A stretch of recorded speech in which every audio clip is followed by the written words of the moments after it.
It gave me a message that my speaker wasn't working properly. Can you guys hear me and is it okay? Or Yes. should I reboot this? We can hear you. Okay. Start recording. Let me share my screen. And let's begin. So we're on chapter 14. Today is our last lesson. Hopefully we'll finish this chapter. If not, I'll have to go through and change the final, but I need to go look at, make sure there's no questions from chapter 7. In the summer, I give you guys a break because it's such a truncated schedule that we don't cover chapter 7. I normally cover chapter 7 at the end. Please note that your unknown work, you're working on your unknown project. The report is due Wednesday, August 25th. The last day I will accept a test request will be Monday. After Monday, if you give a test request, I will not honor it. The exception would be I will take the catalase test on Tuesday and one other test, the oxidase test on Tuesday. But all other tests, if you ask for them on Tuesday, you don't have enough time to incubate. Any questions about that? There is no lab today. I'll be logging in from 6:30 to 6:45 to answer questions. But if there are no questions at 6:45, I'll be logging off. Any questions about any of that? Please note that we have the final. Let me check that.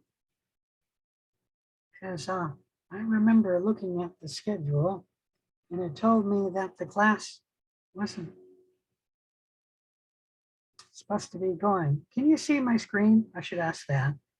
Yeah, we can see it. It told me that the final couldn't be on Thursday because the class wasn't on Thursday, and I didn't think that was right. Let me go and check this. Because that's kind of important when the final is.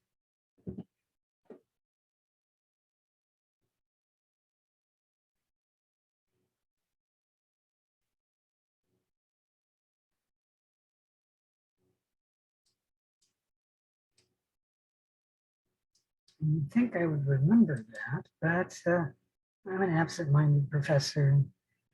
I remember I changed something, but maybe it was just the final had to be due by 11:59 p.m. Thursday. I don't remember.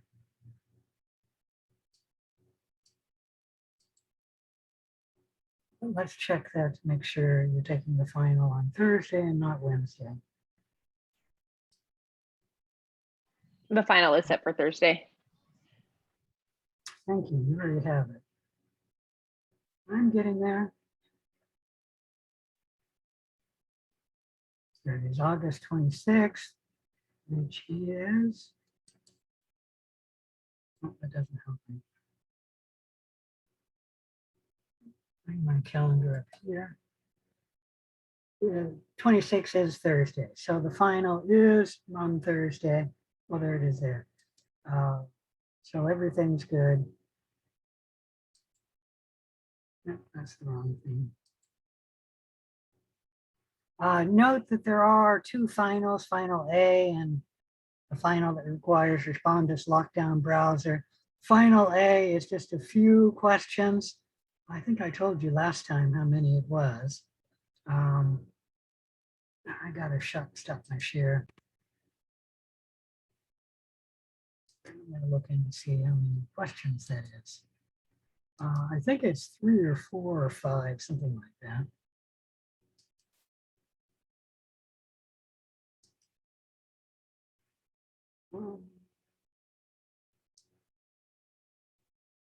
One, 2, 3, 4, 5 questions. Okay. Any questions about that? Let's off of this page. Now, let me open back the screen.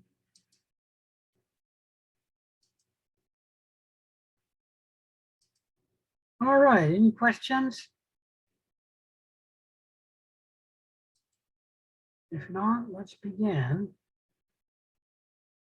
And at 6:20, somebody tell me the class is over if I don't stop.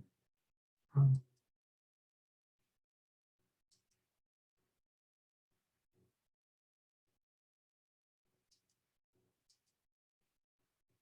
come on.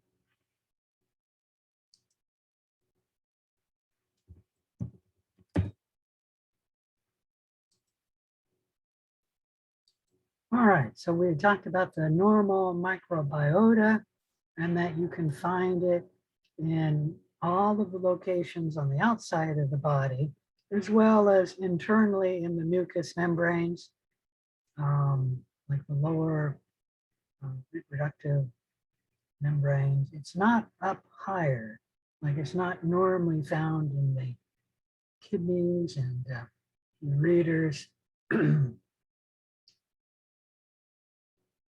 But in the gastrointestinal tract, it's all the way over the mucous membranes. It's not normally found in the lungs, but it is found in the upper respiratory system.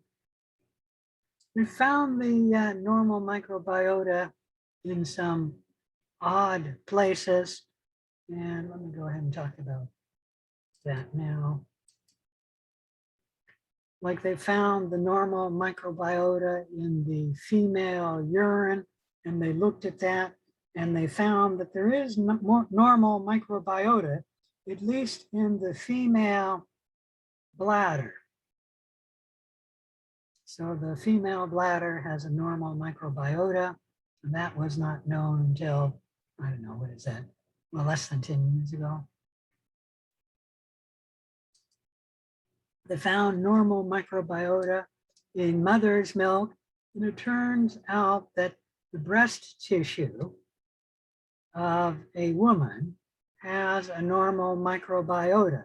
So mother's milk is not sterile, and when she nurses an infant, the infant gets her normal microbiota.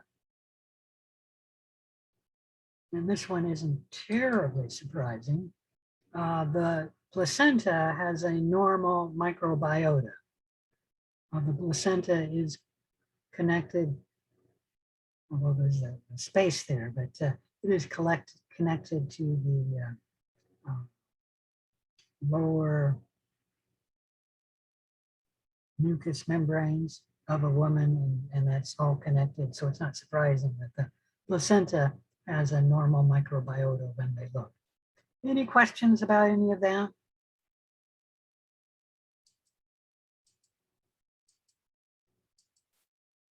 When we look at the number of cells in the normal microbiota, it is more than the total cells in a human, meaning a human has 1 × 10⁻³ human cells, and an adult human has around 1 × 10⁻14 bacteria cells on them.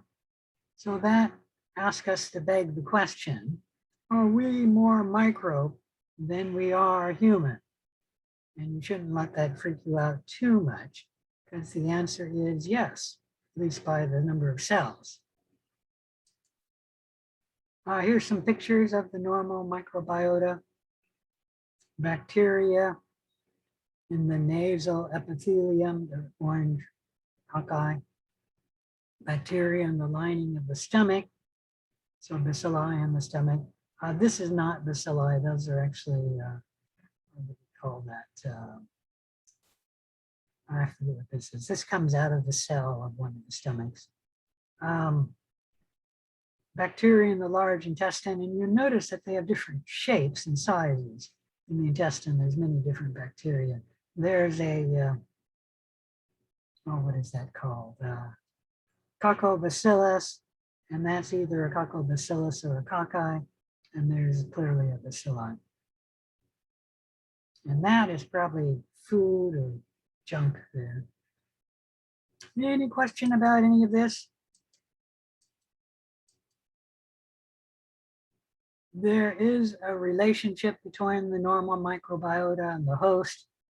The normal microbiota is important for helping the host.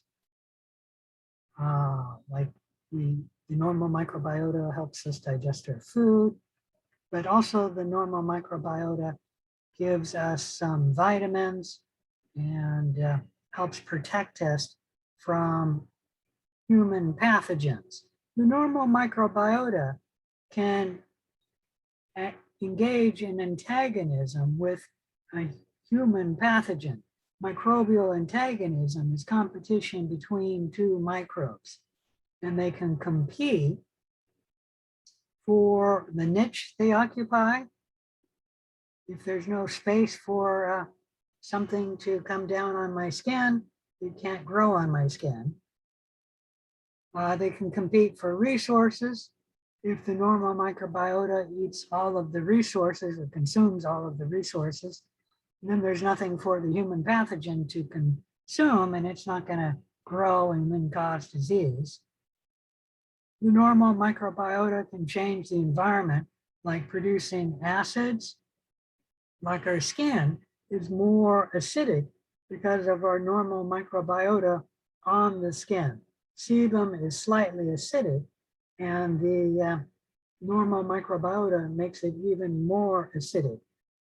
The bacteria in the mouth make the mouth slightly acidic, and then the urethra, especially the female urethra, the normal microbiota makes that more acidic, and that keeps out some pathogens from growing. Some normal microbiota also produce bacteriocins. And have I talked about this yet in class? A bacteriocin? A bacteriocin is a protein produced by a bacteria, mainly bacteria of our normal microbiota. And it acts as an antibiotic, but it's very, very narrow in its field of action.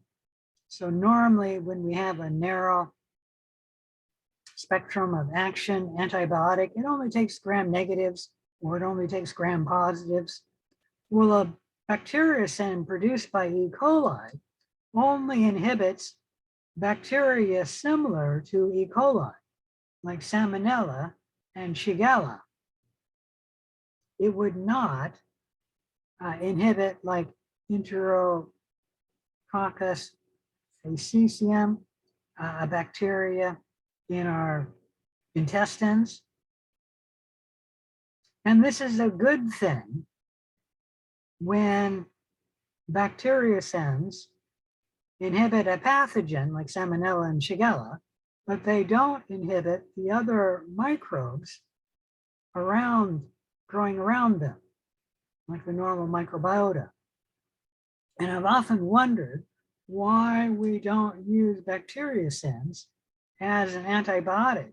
Like that would be a good, the bacteriocin produced by E. coli would be a good bacteriocin to use if somebody had a Salmonella or Shigella infection. And I read a report, this is now several years old, where they were experimenting on using bacteriocins to stop a bacterial infection. So someday in the future, we may use bacteriocins as an antibiotic. And they are like an antibiotic, it's just that they're much more narrow in their spectrum of action. Any question about any of that? All right, so probiotics is when you consume live microbes to give you some benefit, intended to exert a beneficial effect. Like some people, they eat probiotics or yogurt to prevent the risk of getting a yeast infection. And if you don't know, those of you who eat either probiotics or yogurt with live culture, you're much less likely to get a yeast infection. It's because of the live microbes in the, when I say yeast, I meant yogurt, in the yogurt. Another good thing to do is when you're taking antibiotics to eat yogurt. And then when the antibiotics knock down your normal microbiota in your gut, the yogurt will bring back some of that normal microbiota. All right, any questions about any of that? So the normal microbiota lives in symbiosis with the host. Symbiosis is when two different organisms or populations live together. The normal microbiota and the host are in two symbiotic relationships. They can be mutualism, where both organisms benefit. For example, the normal microbiota gets a home living in us, and maybe it gets food from us. And then we could get benefit too, like the normal microbiota produces a significant amount of vitamin K for us. So humans get a significant amount of vitamin K from the normal microbiota in their intestines. And there's another vitamin which skips me. It might be folic acid that we get from the normal microbiota. E. coli helps us digest our food. So both E. coli and us are getting mutualism by that symbiotic relationship. Other normal microbiota are getting a home, they might be getting food, and they're not harming us. And that's a commensalism relationship or a commensalistic symbiotic relationship. An example of that is each of us has a nematode in our eye. Just one. I'm not sure what it's eating because it's not harming us. And it is a commensalistic relationship. It gets a home. I'm assuming it's getting food, but I don't think it's from us. I think the nematode is eating bacteria that fall in the eye. And it's not harming us, so it's a commensalistic relationship. Okay. It's hard finding a bacteria which is commensalistic because you can always argue that it will compete with the human pathogen. And so that's giving us a little bit of benefit. Like most of the bacteria on our skin don't do us any harm, but they don't do us a whole lot of good other than competing with a potential human pathogen. So whether you argue that's commensalistic or mutualistic, I'm not going to get into that because it's a slight distinction there. Because the bacteria on our skin does inhibit the growth of a pathogen growing on our skin. And then there's a parasitic symbiotic relationship, and that is where one organism benefits at the expense of another. An example with that would be a human pathogen. It gets a home and it gets food from us, but it does us harm because it causes disease. And all human pathogens would follow a parasitic symbiotic relationship. Any question about any of that?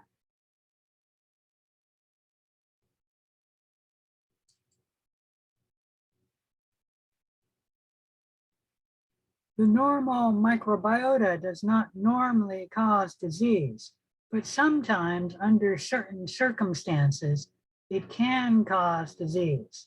And then we call it an opportunistic microorganism. An organism that normally does not cause disease, but it can be opportunistic and cause disease under certain circumstances. Normally, the normal microbiota does not cause disease in a healthy individual, but in an immunocompromised person, the normal microbiota can cause disease and become opportunistic. It can also become opportunistic when the normal microbiota is growing in regions that it shouldn't be. For example, E. coli is normally found in the gut, but if it's found growing in the ear or in the lungs, it is opportunistic.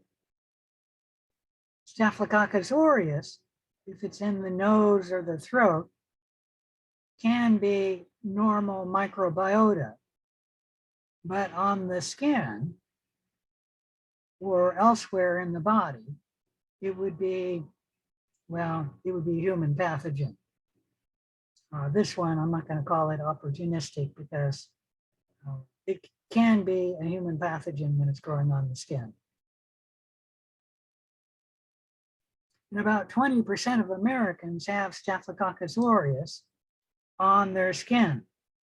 So if you're someone who gets skin boils, you might be somebody who has Staphylococcus aureus as part of your normal microbiota. Any questions about any of that?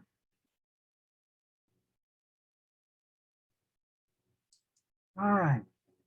Let's return to talking about Koch's postulates, the etiology of an infectious disease.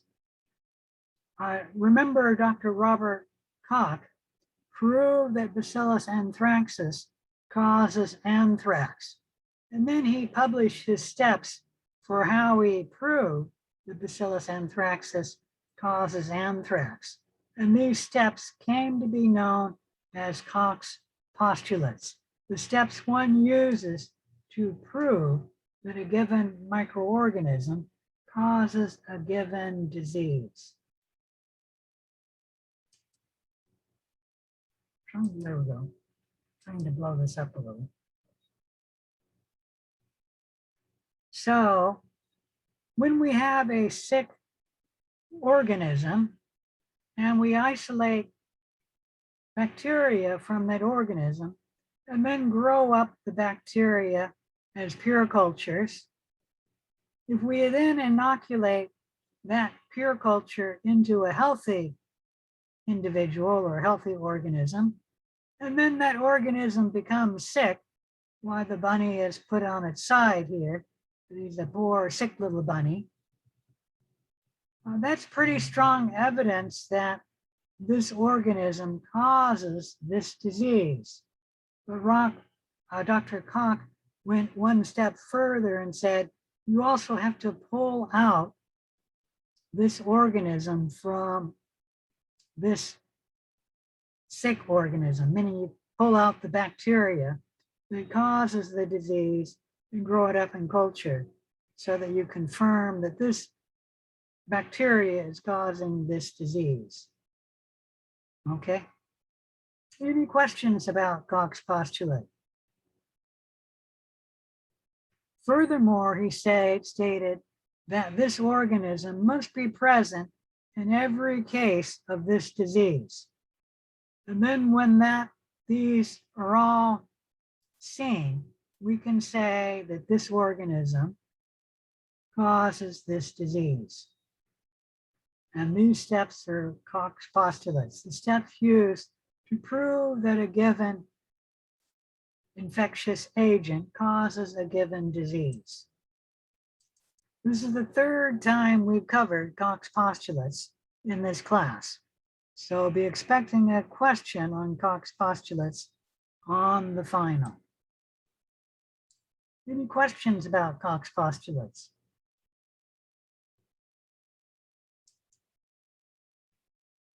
Now, you should realize that sometimes there are exceptions to Koch's postulates. Like, what do we do when we cannot culture the microbes in vitro? I've already mentioned that Bartonella henselae, the bacteria that causes cat scratch fever, as well as, I'm drawing a blank here, the pallidum, the bacteria that causes syphilis. We've never been able to figure out how to grow them in vitro. And for some of them, we've been trying for 100 years to grow it in vitro. Okay? And we've just never figured out what the bacteria needs to grow, to get it to grow in vitro. And if we can't get it to grow in vitro, how can we say or use Koch's postulates to prove that that bacteria causes those diseases? And then what do you do if you have a moral and ethical condition like a human-only disease that you would not give to humans, like HIV?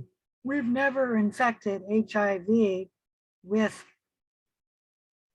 given the virus to a patient to see if that causes AIDS because of moral and ethical reasons.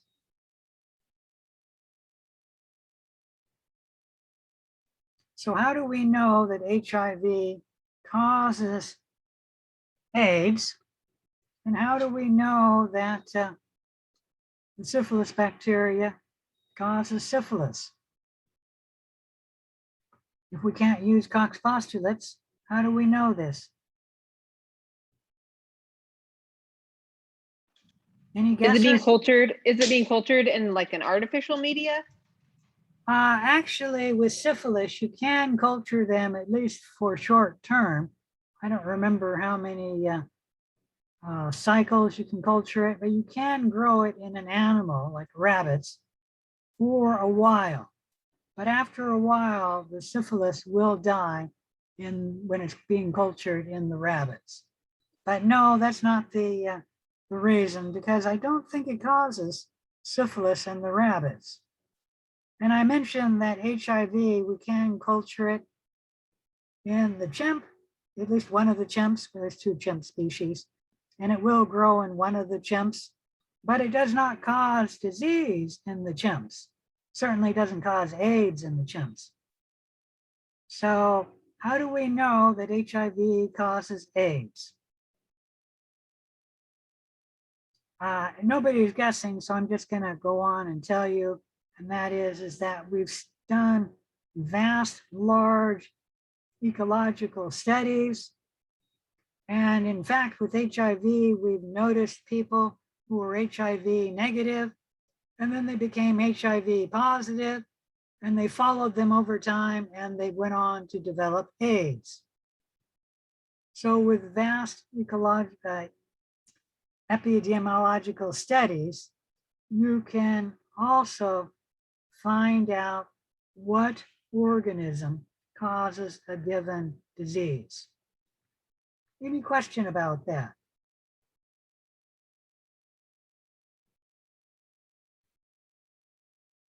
All right. And then another question is, what do you do in the case of Koch's postulate where there's more than one organism causing the same disease? For example, the human cold is caused by different viruses, not of one family of viruses, but of 3 different families of viruses. And so for showing that a virus causes human cold, we can't use Koch's postulate because there's multiple organisms causing that disease. Any question about any of that? All right. The human colds are an exception. Are usually like the flu. It's only caused by one family of viruses, although there's different species that can cause the flu, but they're all in one family. But the human cold is different. And there are a few other diseases where one organism can cause more than one disease. Salmonellosis is caused by salmonella. And then is it typhoid fever? Sorry, I'm drawing a blank here. I think typhoid fever is also caused by salmonella.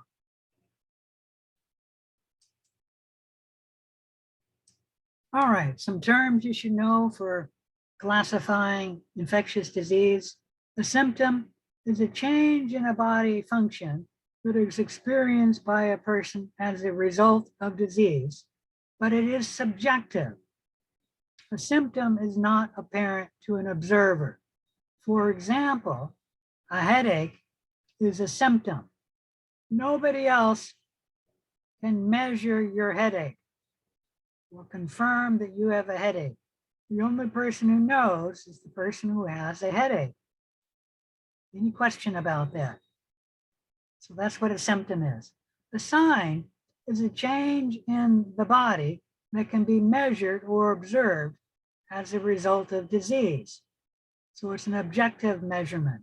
For example, when someone has a temperature of 38.5 degrees Celsius, that is a sign. Now, please understand that most people in the common world will mix up the term signs and symptoms. But by the textbook definition, a sign is one that can be measured, like a temperature of 38.5 degrees. I don't know what that is. So we'll just say 101 degrees Fahrenheit. And then a symptom would be somebody who has a headache. Okay. The syndrome is a specific group of signs and symptoms that characterize a disease, like the AIDS syndrome has the characteristic signs and symptoms for being an AIDS patient. You should know these first two. A communicable disease is any disease that is spread from one host to another. For example, measles, TB, and chickenpox are all communicable diseases. They can spread. COVID-19 is a communicable disease. It can spread. A contagious disease is a disease that easily spreads from one patient to another. For example, colds and flu, or COVID-19, are contagious diseases. They easily spread. Tuberculosis, and what's another one? Sorry, I'm drawing a blank here. I can picture the disease where the flesh rots.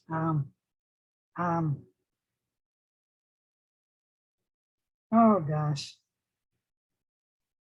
What's the disease known from biblical times where somebody's flesh rots?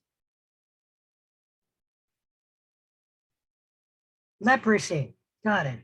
So leprosy and tuberculosis are communicable diseases, but they are not contagious diseases.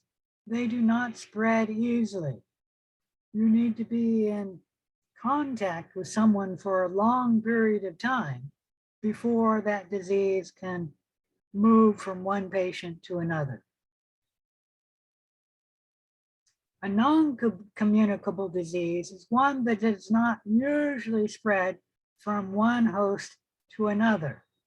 For example, tetanus and botulism are non-communicable diseases. They normally do not spread from one patient to another.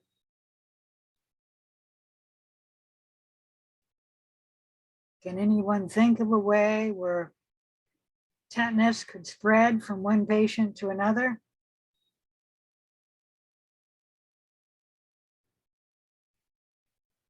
Nobody can think of a way? What happens if you have a patient who has tetanus and then a cannibal goes and eats him? Could the cannibal get tetanus? Yes. Yes. Normally, though, tetanus is not communicable, and that's fortunate because we have very few cannibals in the human population. All right, let's move on to talking about the occurrence of disease.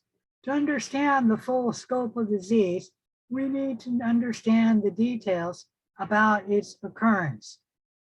We have old diseases and new diseases.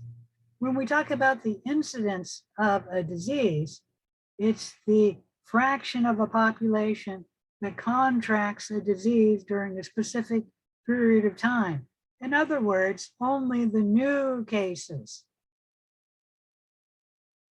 For example, if you were to look at the incidence of COVID-19, I don't know, yesterday, that would be the new cases only, the incidence.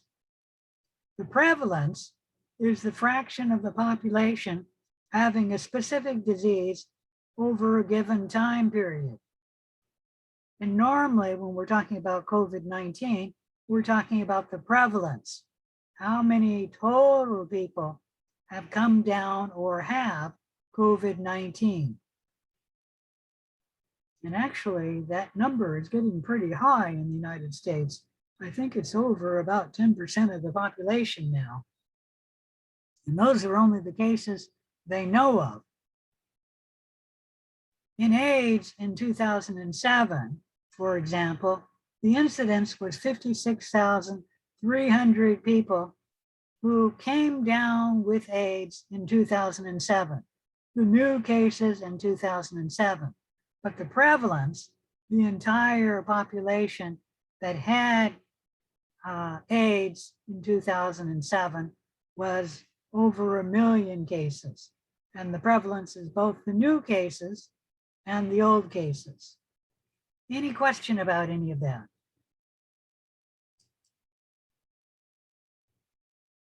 We're talking about a disease. It's useful to break the disease down into categories given the disease occurrence over a time period. A sporadic disease is a disease that occurs only occasionally in a population. Like typhoid fever, sporadically occurs in the United States. Another sporadic disease we have in the United States is malaria. Sporadically occurs in the United States. Malaria is not found in the United States, but people who go elsewhere can pick up malaria and then bring it back to the United States. And so malaria would be a sporadic disease if it's occurring in the United States. An endemic disease is a disease that is constantly present in the population. Like malaria is endemic to the tropic. The common cold is endemic to humans in the United States and actually humans all over the world. Okay, any question about that?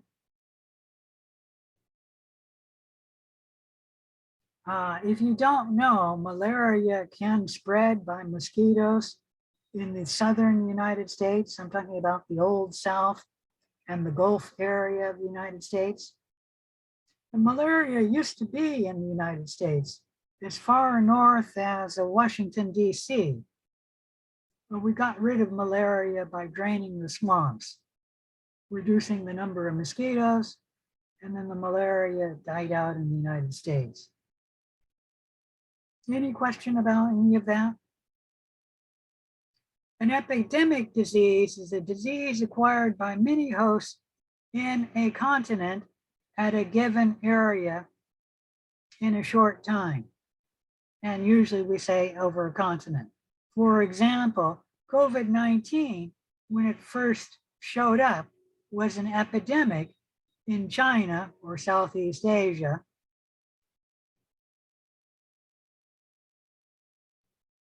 Every once in a while, we have an epidemic in the United States of influenza. I'm not sure when the last one was. It might have been H1N1. Boy, that's been almost 10 years ago now. A pandemic is when the disease spreads worldwide. You call it a pandemic when 2 or more continents become infected with the disease. So COVID-19 spread from China, and I don't remember where it went first. I think it's Korea and Japan, and then it went to the first world countries.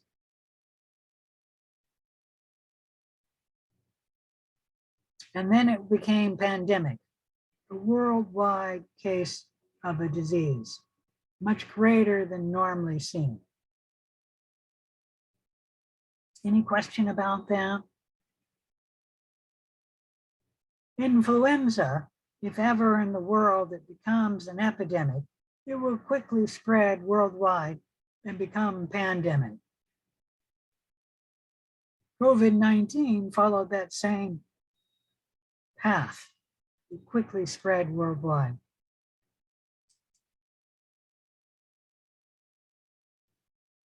Another useful way of defining the scope of a disease is the terms of its severity or duration.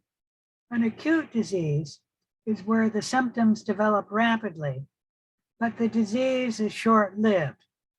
An example of an acute disease is the human cold.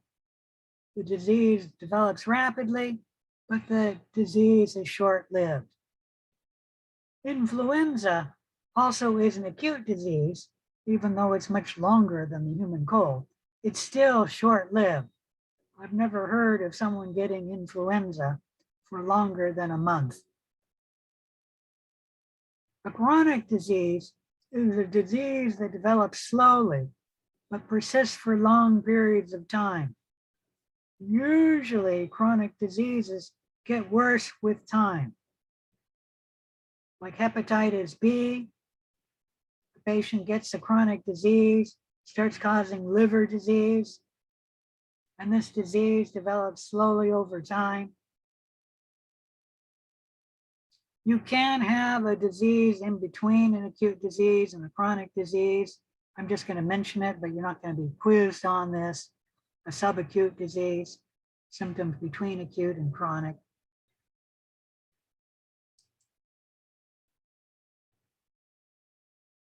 Diseases can have a different extent of the host involvement, and they can be classified according to the extent to which the host body is affected.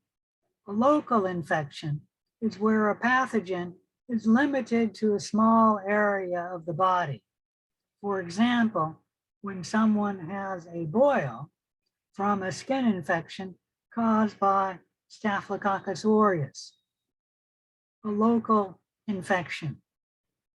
An abscess would be the same case, a local infection. On the other hand, you can have a systemic or generalized infection where the infection spreads throughout the body. For example, when somebody becomes infected with measles, it quickly becomes a systemic infection where the measles virus is growing throughout the body. A focal infection is a systemic infection that began as a local infection.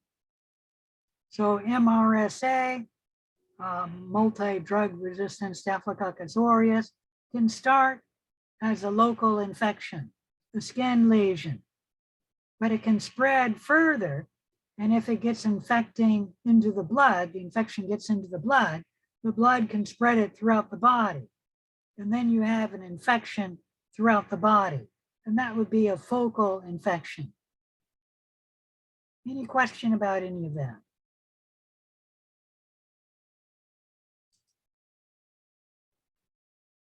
Bacteremia is the presence of bacteria in the blood. It's similar to septicemia, but septicemia, you have growth of bacteria in the blood. So septicemia is both presence and growth of bacteria in the blood. Usually clinicians just check the blood to see if there's bacteria in it, in which case they'll say the patient has bacteremia. But you can do a test to see if the bacteria is growing in the blood. in which case it's septicemia. Toxemia is the presence of toxins in the blood.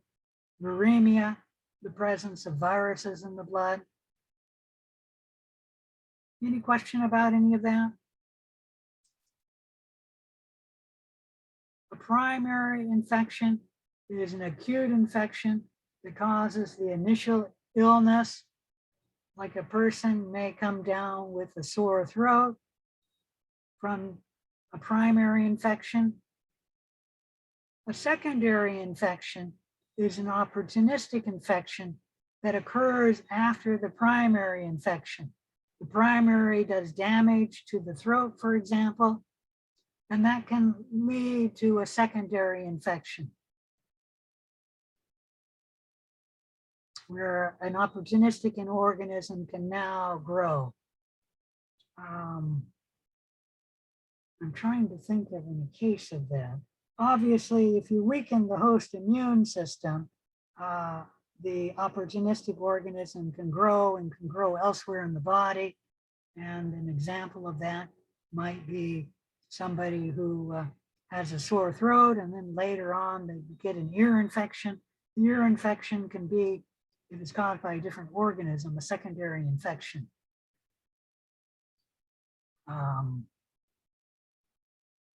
Trying to think of with the sore throat, you can get a cold, which gives you the sore throat, and then you can have a bacterial infection like Staphylococcus aureus growing in the weakened throat. That would be a secondary infection of Staphylococcus aureus. A patient can be subclinical. We've talked about this before as an asymptomatic patient, where the patient has no noticeable signs and symptoms. The patient has an inapparent infection. This is an asymptomatic patient or subclinical patient. And we mentioned that with COVID-19, among young people, about half of them will be subclinical, meaning they have no noticeable signs and symptoms. And that's actually a lot of you guys. It's people in their 20s and younger, like teenagers and children.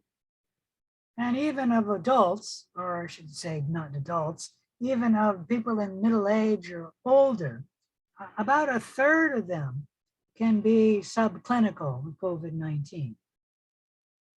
Some people can even carry the polio virus and never get the disease polio. They have a subclinical disease. All right, any question about any of that?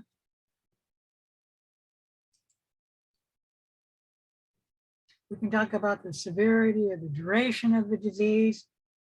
A latent disease is a disease where the patient has no signs or symptoms of disease. Like a child who comes down with chickenpox, has signs and symptoms of the virus, and then the disease goes latent. It hides out in the patient, does not cause disease, and it hides out or can hide out for decades. And then the virus comes back causing disease, which we call shingles. And while the virus is hiding out, we'd say it's a latent disease, where the patient has no signs or symptoms of the disease, and the agent is inactive. Any questions about any of that? The herpes viruses can sometimes go latent and then later come back and cause disease. Herd immunity is when many people in the population are immune to disease, and then that prevents the disease from spreading. Let me blow this up. What happened with COVID-19 is there was no immunity in the human population. And so when COVID-19 first hit, anyone in close association with someone who had COVID-19 became sick.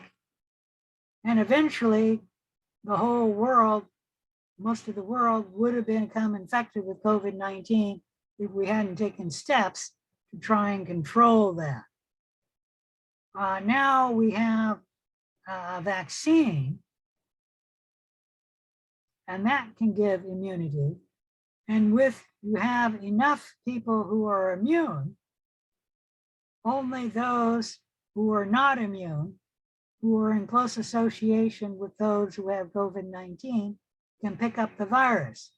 And if we have enough people immunized, the COVID-19 will not spread further, because it would have to spread to this person, to that person, to that person.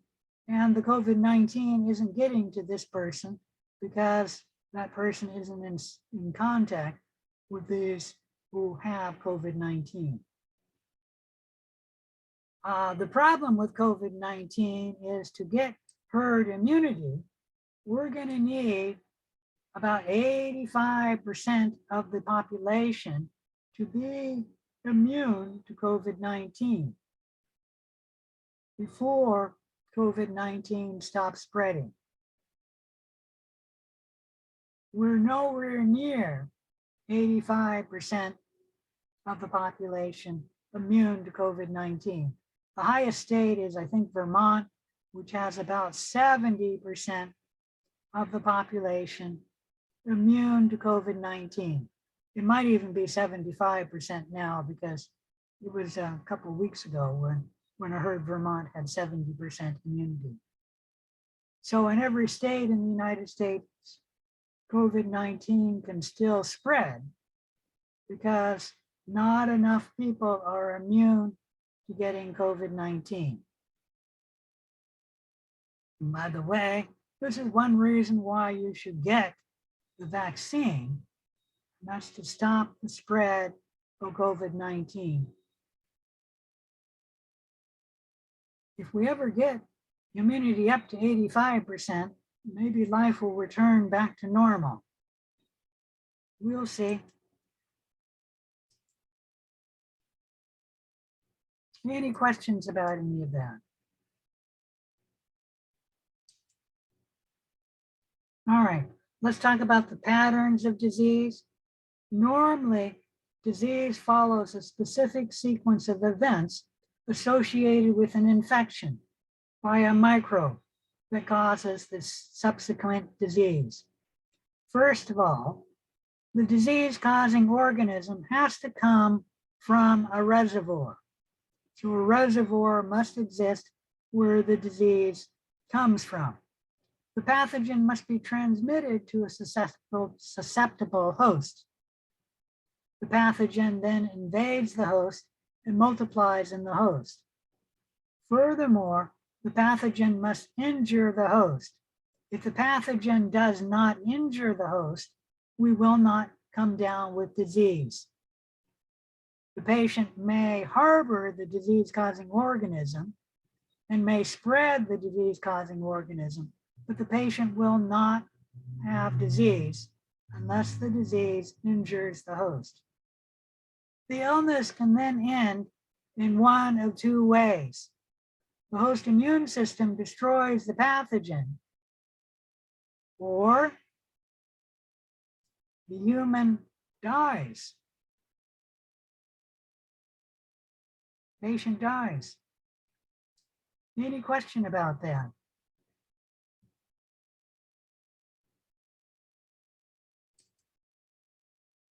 Certain factors make the body more susceptible to, and therefore can affect the occurrence of disease.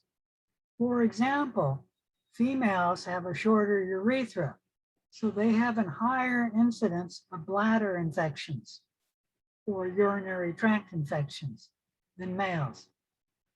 Certain genetic traits can increase the occurrence of disease. For example, sickle cell anemia patients were more likely to come down with other infections. Hypoglycemia and I have a higher risk of coming down with normal diseases. Another one is a diabetic. They're at greater risk for coming down with disease than other patients, the healthy patient. The climate and weather can increase the susceptibility to getting a disease. And I think everybody knows the colds and flus are more likely to spread in the cool weather. Okay. Fatigue can make a patient more susceptible to getting disease. And you guys should realize that you guys are students and you're frequently fatigued because us teachers are so mean, require so much work from you guys, and that can make you more likely to getting sick. So try and get sleep whenever you can. Age can make a patient more likely to come down with disease. Generally speaking, most diseases, somebody is more likely to become sick when they are very elderly or they're very young.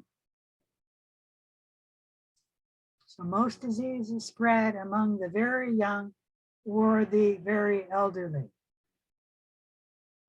With COVID-19, it really doesn't spread much among the very young. You have to be practically newborns before COVID-19 is more likely to spread. Meaning the young people, like children, even young children, COVID-19 does not seem to particularly do much damage to those individuals, and they're much less likely to come down with the disease. COVID-19 does not follow the normal age spread where it hits both the very young and the very old. Lifestyle can predispose a patient to coming down with disease. For example, smokers are more likely to come down with a respiratory infection than a non-smoker. Chemotherapy is more likely to make you come down with a disease, and that's because the chemotherapy weakens your immune system and makes you more susceptible to coming down with many other diseases. All right, any question about these predisposing factors? Disease normally follows a specific development of disease. Once the host defenses are breached, disease development follows a certain sequence. And this sequence tends to be similar for both acute and chronic diseases. First, when the patient is first infected with the disease-causing organism, but before the patient has any signs or symptoms, we call that the incubation period. The patient first becomes infected to the signs when they first have signs or symptoms. So if you look at the scale here, it's time on the x-axis and the number of microorganisms in the patient on the y-axis. So you have increasing microorganisms. The higher up you go on the y-axis. And at the same time, you have the increasing signs and symptoms on the y-axis. Then you have your first signs and symptoms of disease, and this is when we call it the prodromal period, when the patient first has signs and symptoms, and they're usually mild,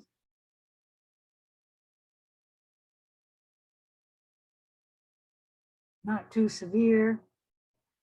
And that will be followed with the more severe signs and symptoms, which we call the period of illness, when the patient has their most severe signs and symptoms. So when you first come down with a sore throat, you might have to think about it and say, geez, do I have a sore throat? Yeah, I do. That's when it's prodromal. And then later on, your throat is burning like crazy. You don't have to think about it anymore. You know, yep, I've got a sore throat, the period of illness. That ends, the period of illness ends, and the patient starts getting better. That's known as the period of decline. For example, when a patient has a fever, and then the patient's fever breaks, that would be the ending of the period of illness and the beginning of the period of decline. So the period of decline is when the patient signs and symptoms start getting better. Patient starts feeling better, but they still have signs and symptoms in the period of decline. It's followed by the period of convalescence, where what happens is the number of disease-causing organisms in the patient drops below a threshold. And they still have the disease-causing organisms in the patient, but they're below that threshold now. So the patient has no more signs and symptoms of disease. It's the period of convalescence. If you don't know, if you get a human cold and you get lots of rest to fight off the cold, your body's immune system is strongest when you're sleeping. And I can sometimes use this to fight off the cold. So I have signs and symptoms of a cold. I get lots of sleep, and then I enter the period of convalescence. Usually what happens is I stop getting the sleep when I'm feeling better, and then the cold comes back on me. And I say, oops, I've still got the cold viruses, so I need to get more sleep. And then I can drop the disease-causing organisms below that threshold and then have no more signs and symptoms of the disease. This only works with some human colds. I tried it with the flu and it does not work at all, okay? But with some diseases like the cold, which isn't so severe, you can change it from, actually what I do is when I first have the prodromal period, I try to get lots of sleep, and then I can move from the prodromal period to the period of convalescence. So I skip the period of illness and the period of decline. As you might notice, sometimes you can not have all these 5 periods of illness. Very rarely can you go from the prodromal period to the convalescence period. Like I said, the human cold can do that. I don't know of any other diseases that can do that, but there might be a few. All diseases have the incubation period. Some diseases do not have the prodromal period.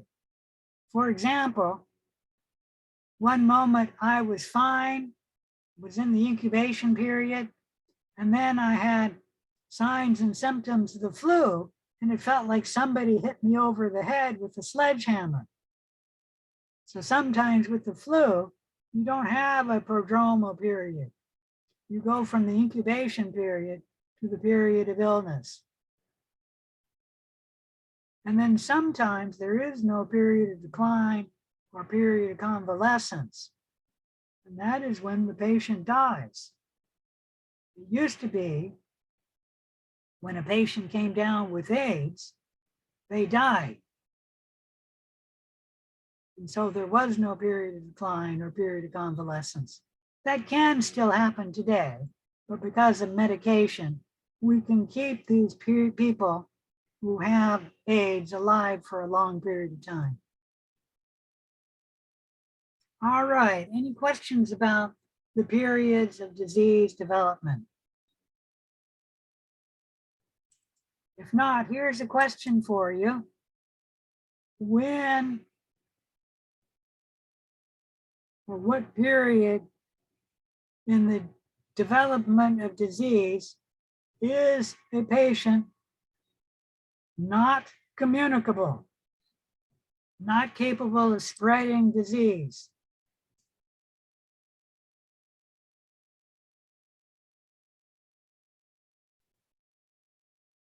Are you capable of spreading disease in the incubation period?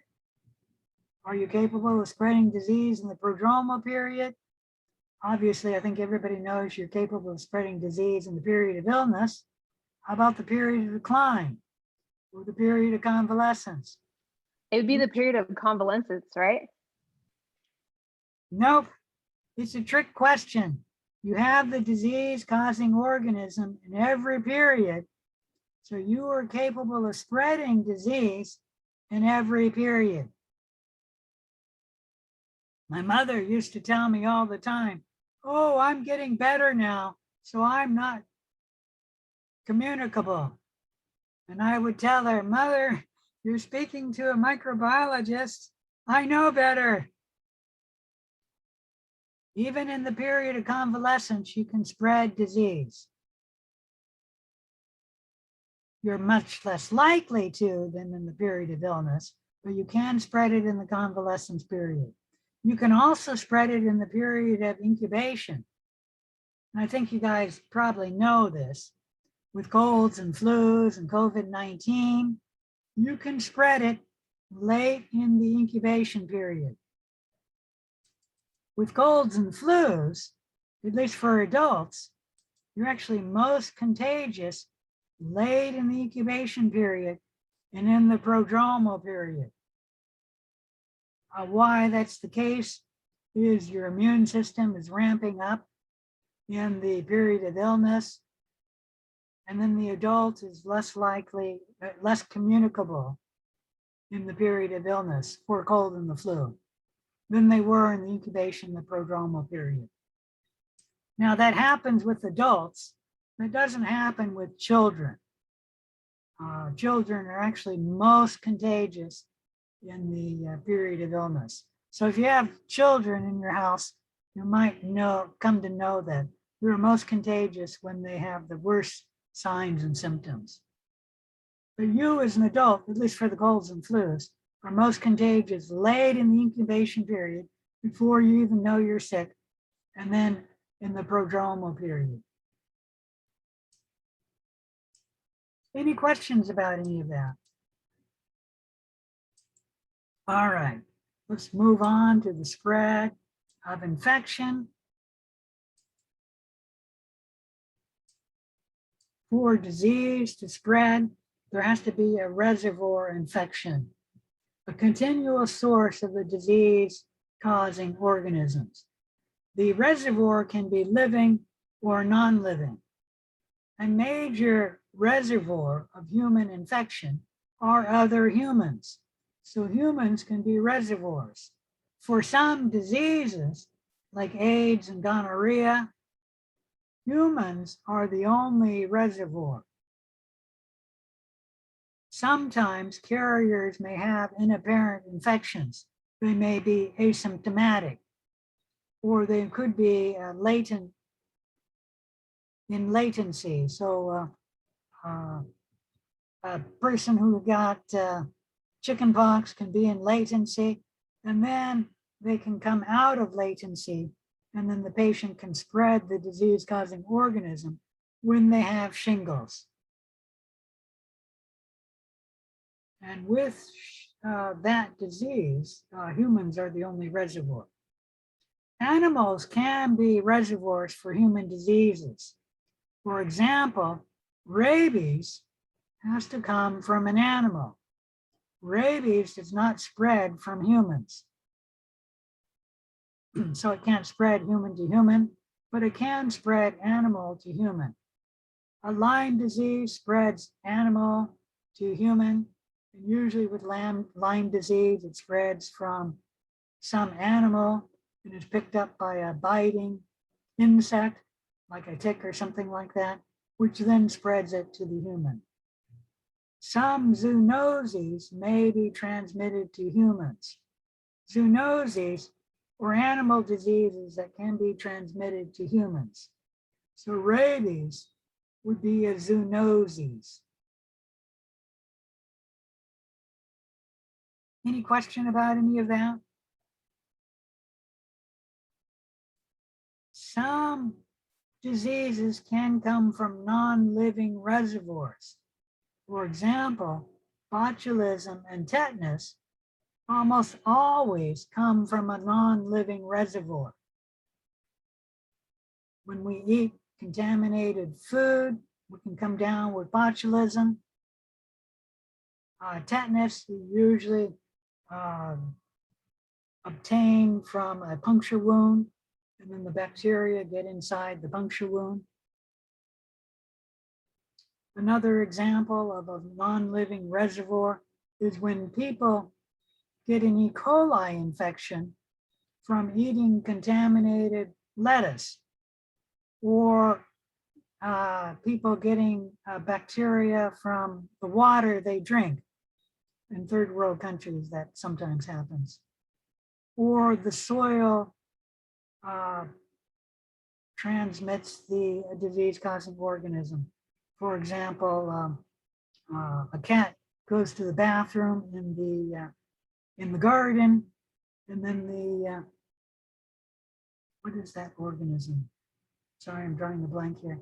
The disease-causing organism comes out of the cat and the feces, gets in the soil, and then spreads from the soil onto a vegetable in the garden.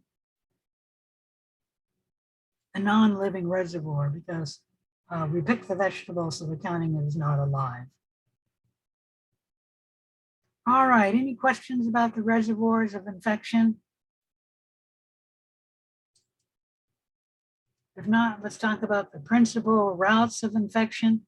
There are 3 principal routes by which a causative agent may cause disease.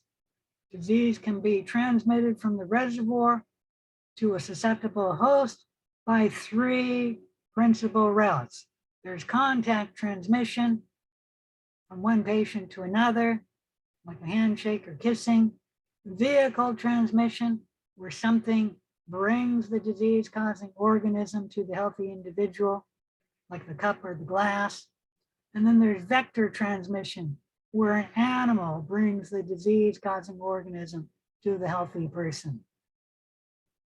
Any question about any of that? A vehicle transmission happens by an object, a vector transmission by an animal.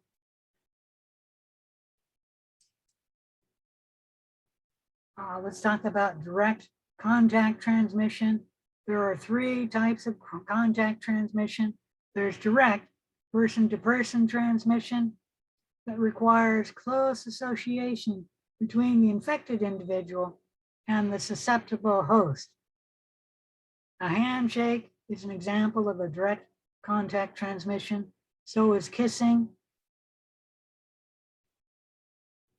Indirect contact transmission is spread from the reservoir to a susceptible host via a non-living object.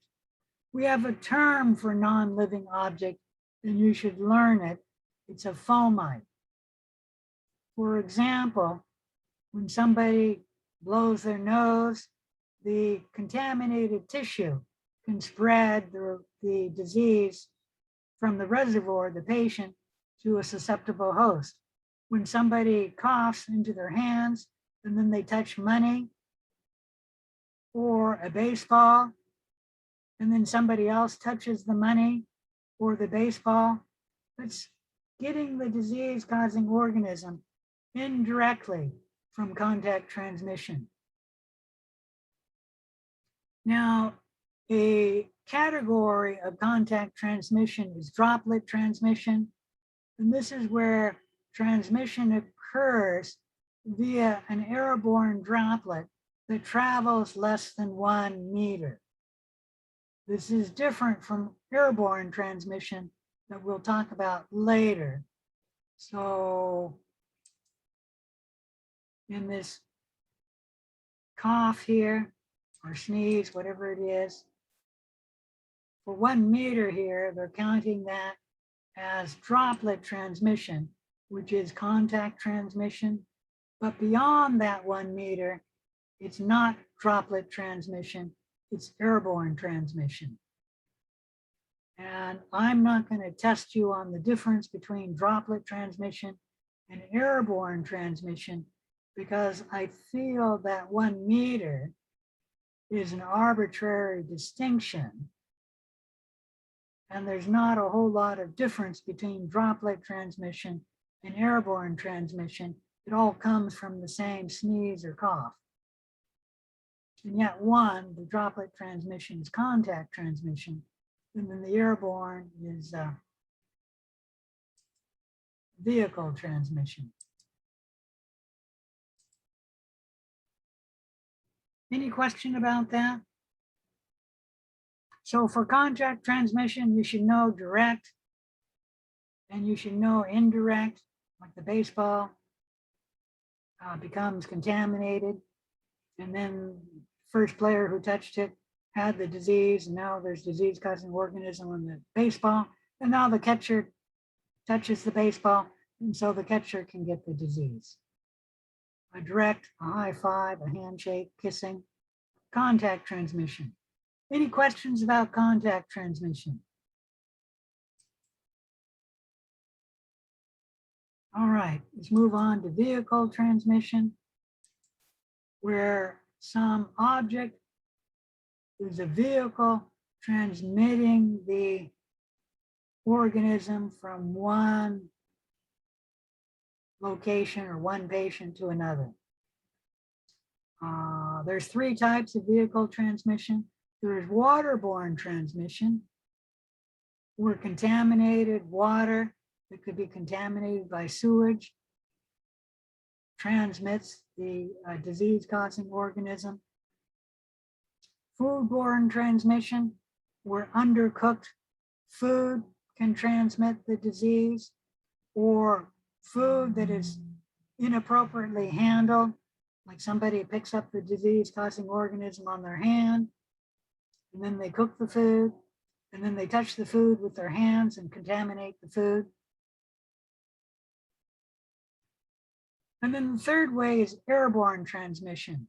And this is an airborne droplet that travels more than 1 meter from the reservoir to a new host.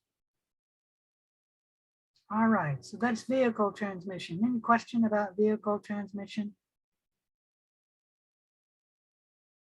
In the United States, we don't have much cases of waterborne transmission, but we do have foodborne transmission. So if you ever see a food handler cough or sneeze into their hands or into their gloves, if they don't replace their gloves or wash their hands, you should ask them to do that. And if they don't do that, you shouldn't eat the food, because you could come down with sickness. All right, vehicle transmission is where an animal that carries the disease-causing organism brings the disease-causing organism to the patient.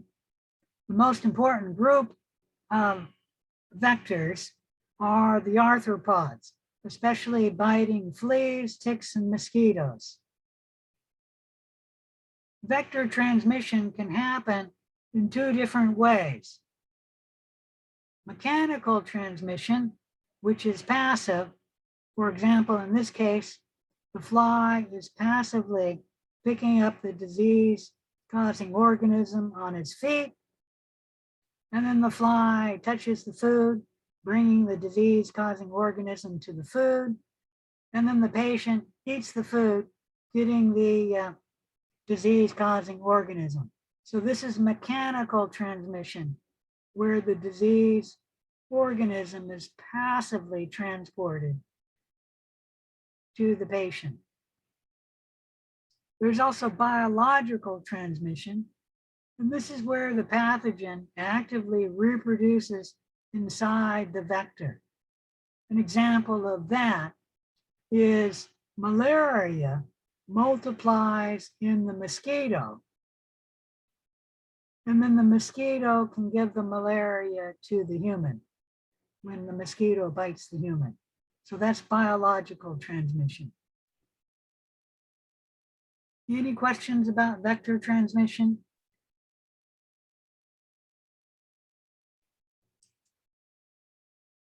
All right, boy, this is a really important topic. I'm going to go to 6:30 because I need to cover nosocomial infection, and then we're going to break.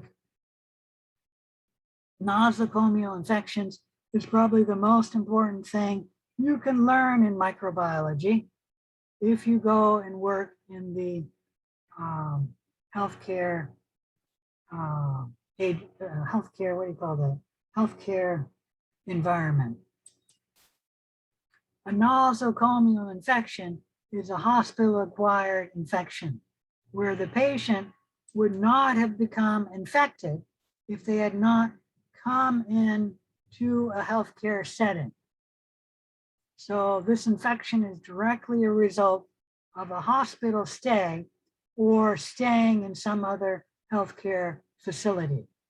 The patient did not have it before they came into the healthcare setting, and they got it while they were in the healthcare setting. It's estimated that between 5 and 15% of all hospital patients in the United States come down with a nosocomial infection. This is 2 million people per year, or 20,000 deaths per year in the United States alone. Nosocomial infections are the 8th leading cause of death in the United States. It's a major economical factor, meaning it costs a lot of money. About 1 out of 20 hospital patients get a nosocomial infection. It happens for 3 reasons. First, microorganisms are present in the hospital environment. Hospitals are a major reservoir of sick patients, and sick patients have human pathogens. Some nosocomial infections come from patients' normal microbiota, and so they're opportunistic pathogens. Those are also present in the hospital or healthcare setting. And then a worse factor is some nosocomial pathogens can become antibiotic resistant. And then when the patient gets that, they have a very severe infection. Another reason why patients come down with nosocomial infections is patients come to the hospital for a reason.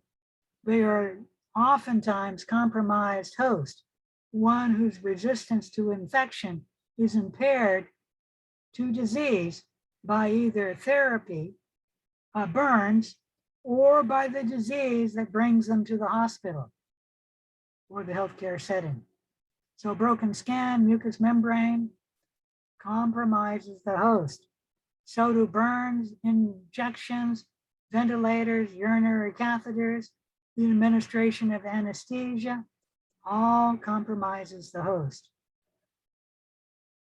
And then certain treatment like radiation therapy, certain conditions like the patient's burn, they can affect the patient's immune system, making them more likely to come down with a nosocomial infection. And lastly, there's a chain of transmission of the nosocomial infection in the healthcare setting. It can be direct contact transmission, such as patient to patient, or patient to nurse to patient. It can be indirect contact transmission via a fomite, like a patient touches a light switch or a doorknob, and then another patient touches that light switch or doorknob. Urinary tract infections can happen by a urinary catheter. IV catheters or contaminated surgical dressing can also spread nosocomial infections. And then lastly, it can happen with an airborne transmission where the ventilation system spreads the nosocomial infection. An example of that would be a cold and the flu can be spread by the airborne system. Certain procedures are usually put into place to prevent nosocomial infections. You've learned aseptic techniques in microbiology. When you go working in a healthcare facility, always apply these aseptic techniques. Use proper handling of contaminated materials. If you're working in a healthcare setting, you should have frequent and thorough hand washing. You should always, after touching a patient, either wash your hands or throw away the gloves and put on new gloves before you touch another patient. You should educate the staff, the patients, and the visitors to help prevent the spread of nosocomial infections. And there's many other steps you can take to prevent nosocomial infection. Please see the online chapter notes or read about it in the text. All right, lastly, you should know the epidemiology is the study of where and when disease occurs and how diseases is transmitted in populations.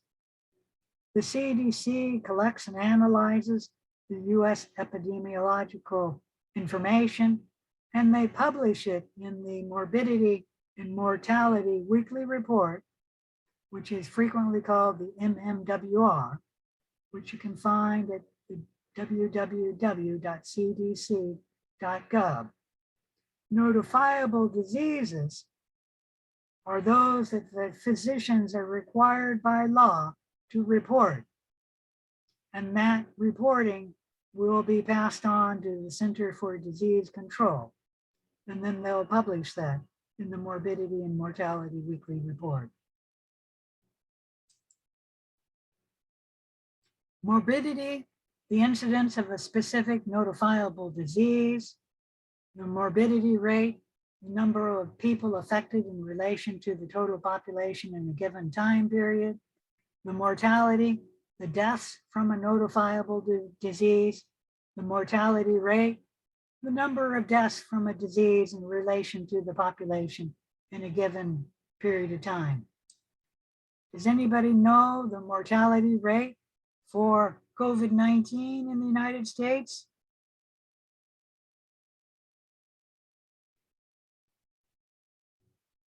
Nobody knows? It's something like over 600,000.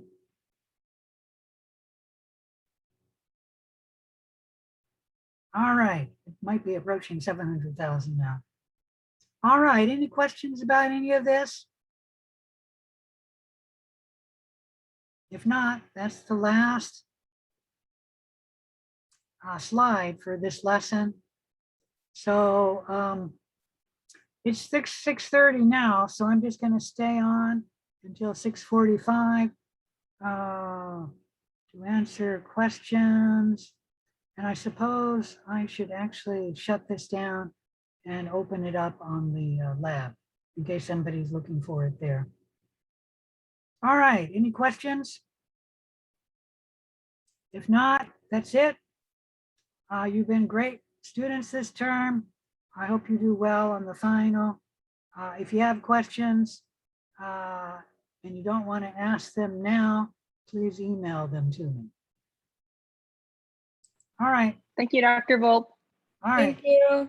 Bye.